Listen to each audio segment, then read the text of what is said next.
You alright guys? How are we doing?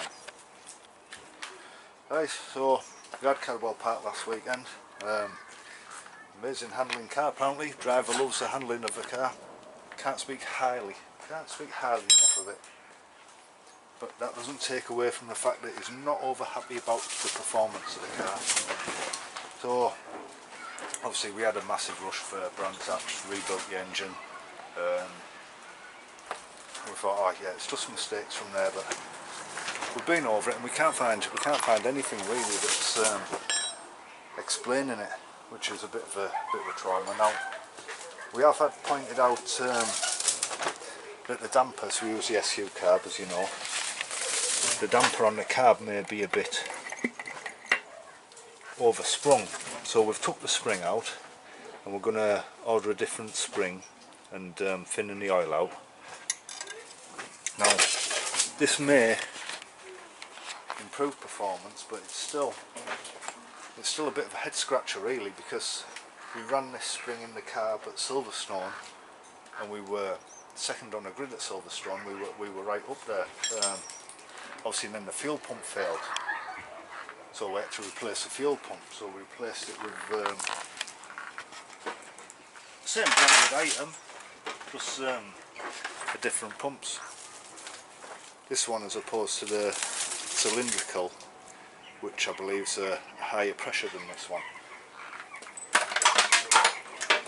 So anyway, we changed the pump at Silverstone. Then we had the bearing failure on the crankshaft, but we got it built, went back out at Brands, and it was off the pace, and we messed about with ignition time and mixture, couldn't do anything. So, and then we had the head off, as you remember, we pulled the head off, had a look at the head, just a quick lap of the valves, everything looked sweet in there, so we were really scratching our heads and hoping by Cadwell that, you know, we'd have made some ground, we'd have made some improvement on the power, but as you'll have seen by the video, we didn't. So like I say, we've been advised about the spring, but after Cadwell we loaded the car up on a trailer. We came back home with it. Now we don't know if this could be linked to our problems that we've been having, our power problems. We don't know, we're hoping. So we're just grasping at straws at the minute. I took the car off the trailer and I drove it onto the drive. No sooner did I get it on the drive and it cut out. I thought we should have enough fuel in. We normally have enough fuel in. I'll shove a bit more in just in case. It was a bit tricky to see if we had fuel in or not, so I put some more fuel in. No, but I could hear a fuel pump. So I thought I'll pull a fuel hose off, so I pulled one of the hoses off to find out there was no fuel coming through. So I pulled the hoses off at the pump, no fuel.